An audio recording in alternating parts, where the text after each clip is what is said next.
تو P T I کے اصل تو اسد کیسر ہی ہیں، باقی تو اتحادی جماعتیں دونوں، لیکن باقی لوگوں کا بتایا گیا کہ وہ مصروفیات اور کوئی مقدمات کے سلسلے میں پیش ہو رہے ہیں، عمر ایوب اور باقی لوگ، تو وہ اس وجہ سے نہیں شریک ہو سکے، وہ بھی ہوں گے اگلی دفعہ۔ تو پی ٹی آئی کے ذرائع یہ کہہ رہے ہیں کہ پی ٹی آئی جو ہے نا وہ مجبور ہو گئی، ان کو دباؤ اتنا زیادہ ہے ان کے اوپر کہ وہ ان کا خیال ہے کہ اور کوئی راستہ نہیں ہے مذاکرات کے لیے۔ پہلے وہ سوچ رہے تھے کہ جی فائنل کال دیں گے، پھر سیمی فائنل، پھر ہارڈ لائن، پھر تو اب ان کو پتہ لگ رہا ہے کہ جو یہ راستے ہیں یہ بالکل مسدود ہو گئے ہیں کہ ہم اب آ کے کوئی ریاست سے کنفرنٹیشن کر سکیں، وہ آپشن ہی نہیں ہے۔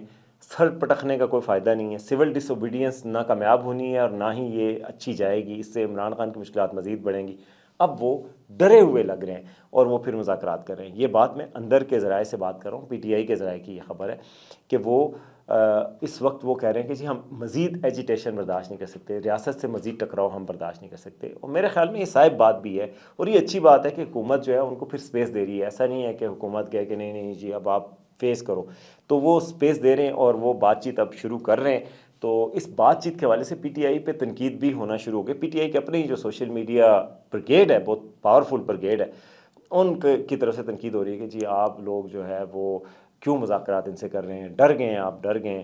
دوسری طرف حکومت پہ بھی، حکومت کے حامی کہہ رہے ہیں کہ جی آپ لوگ ان کو کہہ رہے ہیں کہ حکومت مل لیں جا کے عمران خان سے، آپ ڈر گئے ہیں۔ آج رانا ثناءاللہ سے سوال پوچھا گیا کہ بھائی کیا یہ انٹرنیشنل پریشر ہے جس کی وجہ سے آپ پی ٹی آئی سے مذاکرات کر رہے ہیں؟ تو انہوں نے کیا پوچھا، کون سا پریشر؟ انہوں نے کہا ٹرمپ صاحب آ رہے ہیں، ظاہر ہے جنوری میں ان کی اناگریشن ہے، اگلے مہینے میں وہ صدر کا اوتھ لے لیں گے، اس کے بعد تو وہی آل ان آل ہوں گے اور وہ عمران خان کے یار ہیں۔ انہوں نے کہا بھائی یہ ہم ٹرمپ سے بہت پہلے کا کہہ رہے ہیں، ٹرمپ تو اب جیتے ہیں، ان کے جیتنے سے بھی پہلے ہمیشہ سے کہتے تھے مذاکرات کریں، تو مذاکرات کر رہے ہیں۔ بہرحال وہ کہہ رہے ہیں حکومت ڈر گئی، وہ کہہ رہے ہیں اپوزیشن ڈر گئی، پتہ نہیں ڈرا کون ہے۔ تو یہ ہے جی سلسلہ، اور یہ بہرحال اچھی پیش رفت ہو رہی ہے، جو ہو رہا ہے وہ کوئی برا نہیں ہو رہا، آپ کو بتائیں۔ اب آتے ہیں جی ایک اور خبر کی طرف، اور وہ خبر ہے جناب سینئر اینکر پرسن ہے آفتاب اقبال، وہ گرفتار ہو گئے ہیں دبئی میں، مبینہ طور پر ان کی فیملی کہتی ہے، ان کی اہلیہ بھی کہا جا رہا ہے کہ ان کے ساتھ تھی، ان کو نہیں روکا گیا اور آفتاب اقبال کو روک لیا گیا دبئی ایئرپورٹ پر۔ اور جناب وہ ان کی جو بیٹی ہیں ان کی طرف سے بھی یہ خبر آ رہی ہے، ان کے ایک بھائی ہیں آفتاب اقبال کے، انہوں نے ٹویٹ کیا اور انہوں نے کہا ہے کہ جی آفتاب اقبال کے پاس ایکسٹرا پیسے بھی نہیں زیادہ تھے، جو پیسے زیادہ ہونے کی وجہ سے پکڑ لیتے ہیں نا، آپ کے پاس کوئی ممنوع اشیاء ہوں، کوئی منشیات ہوں۔ ایک پاکستانی کرکٹر کو بھی پکڑ لیا تھا جو کچھ دبئی ایئرپورٹ پہ، پھر ایک اور پاکستانی اینکر محیط پیرزادہ صاحب کو پکڑ لیا تھا، وہ جو کوئی ان کے والد صاحب کے انگوٹھے لگوائے تھے، انہوں نے اپنے کاغذوں پہ مبینہ طور پر اس پہ کہ وہ فوت شدہ تھے اور انہیں جائیداد کے کاغذ تھے وہ مبینہ طور پہ کہا گیا۔ تو پھر اس پہ حکومت پاکستان نے، اس وقت کی حکومت پاکستان اور اس وقت کے جو جنرل فیض تھے، اور کہتے ہیں کہ انہوں نے اثر رسوخ استعمال کیا تھا اور پھر وہ رہا ہو گئے تھے۔ تو ان کو جو گرفتار کیا گیا، اس پہ اب اسپیکولیشنز ہو رہی ہیں، آفیشیلی نو ورڈ۔ میں نے دبئی میں امبیسی سے بھی چیک کرنے کی کوشش کی ہے، ان کو بھی کوئی پتہ نہیں۔ جو دبئی میں ہمارے صحافی دوست ہیں ان سے پوچھا ہے، انہوں نے کہا جی یہ ان کے بھائی کا ٹویٹ موجود ہے، مگر اس کے باوجود یہاں سے ابھی تک آفیشیل ورڈ کوئی نہیں آیا۔ بھائی نے جو ٹویٹ لکھا اس میں کہا I am writing down with utmost concern that my eldest brother Aftab Iqbal senior journalist having passport number فلانا فلانا was travelling back to UAE from Manchester, UK yesterday 22nd of December via Qatar Airways. So on arrival at Dubai airport he was stopped and detained there without assigning any reason. تو وہ کہتے ہیں ان کو پکڑ لیا اور ان کو بغیر وجہ بتائے، اور فلاں قطر ایئرپورٹ سے مانچسٹر سے ادھر وہ دبئی اترے تو پھر ان کو پکڑ لیا گیا۔ انہوں نے کہا جی we have not got wind of him ever since, ان کے بعد ان کا کچھ اتا پتہ نہیں معلوم۔ انہوں نے کہا کہ اس لیے یہ مسئلہ ہم اٹھا رہے ہیں، ان کے بھائی نے بھی کہا۔ تو یہ یعنی ہر طرف سے یہ بات ہو رہی ہے، لیکن یہ نہیں سمجھ آ رہی کہ ان کو کیوں گرفتار کیا گیا۔ اب جو آفتاب اقبال کے ساتھ جو تنازعات تھے، ادھر تو آپ کو پتہ ہے ایک دفعہ اریسٹ بھی ہوئے تھے، ان کا 9 مئی کے سلسلے میں کہا گیا تھا کہ وہ ادھر موجود تھے کور کمانڈر ہاؤس کے باہر، بعد میں انہوں نے وضاحت کی، وہ رہا ہو گئے تھے اور انہوں نے وضاحت کی تھی اور پھر باہر چلے گئے ملک سے پاکستان چھوڑ کر۔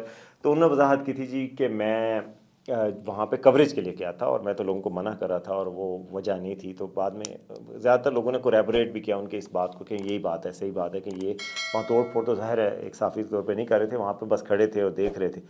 لیکن ان کے جو تنازعات یہ ایک تنازع تھا لیکن اس کے بعد وہ پاکستان چھوڑ کے چلے گئے۔ ان کو تھا شاید کوئی اور کیس بن جائے گا یا ہمارے لیے مشکلات ہو جائیں گی، جو عمران خان کی وہ بہت کھل کے حمایت کرتے تھے۔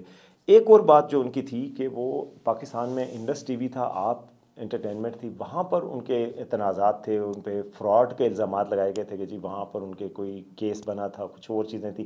وہ بھی تھی، اور اس میں ملک ریاض کے جو ملک ریاض صاحب تھے وہ اونرشپ لے رہے تھے اس وقت آپ ٹی وی کے اور انڈس ٹی وی کی، ان کے ساتھ ان کے ڈیل تھی. کہا جاتا ہے کہ ادھر انہوں نے ان سے بہت تنخواہ لی تھی، اپنے سارے رشتہ دار بھی بھرتی کیے تھے، جو لوگ وہاں موجود تھے، وہ جو صحافی تھے، جو ہمارے کولیگز وغیرہ، وہ کہتے ہیں جی وہاں پہ ان کو تنخواہیں ٹائم پہ نہیں دی گئیں، لیکن ان لوگوں کے اربوں روپے کما لیے تھے آفتاب اقبال صاحب نے، باقی لوگوں نے. اب اس وجہ سے کہیں ملک ریاض صاحب جو کہ دبئی میں موجود ہیں، انہوں نے کوئی کمپلین نہ کی ہو.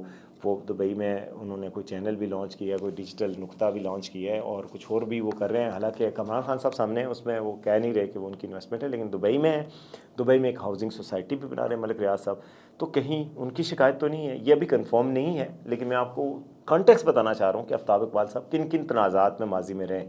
انڈس ٹی وی کے تنازع میں رہے ہیں، 9 مئی کے تنازع کے حوالے سے وہ گرفتار رہے، اور ملک ریاض صاحب کے ساتھ بزنس کیا تھا، اور اس بزنس پہ بہت سارے سوالات اٹھے تھے کہ بھائی ملک ریاض صاحب کے پیسوں کا کوئی تنازع شاید ان کے ساتھ تھا یا نہیں تھا، کچھ یہ بات ہو سکتی ہے.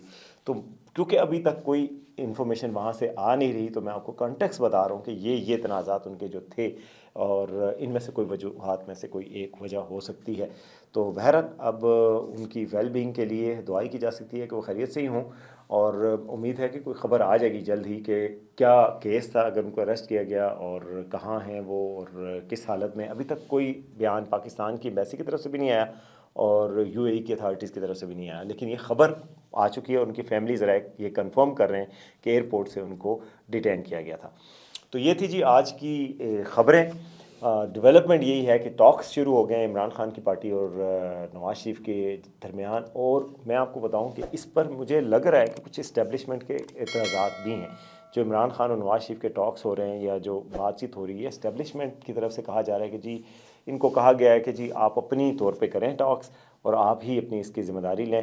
تو ہم اس کی یعنی پوری ذمہ داری نہیں لے رہے. تو اسٹیبلشمنٹ کی اس طرح کی بیکنگ نہیں ہے جتنی کہ نواز شریف کی بیکنگ ہے گورنمنٹ کو، اور نواز شریف صاحب نے ہی نام دیے تھے مذاکراتی کمیٹی کو. تو اب دیکھتے ہیں اسٹیبلشمنٹ کیا کرتی ہے، اور باقی مذاکرات کس حد تک بیٹھتے ہیں. ظاہر ہے حکومت اس وقت نواز شریف کے بھائی کی ہے، ادھر ان کی بیٹی بھی ہے پنجاب میں، اور جو نواز شریف کی بات ہے وہ مانی بھی جاتی ہے، اسٹیبلشمنٹ بھی مانی جاتی ہے. تو ایسی بھی کوئی بات نہیں ہوگی کہ بہت بڑا کوئی تنازع کھڑا ہوگا، لیکن یہ انیشیٹو جو ہے وہ کہا جا رہا ہے کہ نواز شریف صاحب کی طرف سے لیا جا رہا ہے. تو اب تک کے لیے اتنا ہی. یہ تھا آج کا شو. امید ہے آپ کو پسند آئے گا، آپ کے کمنٹس کا مجھے انتظار رہے گا.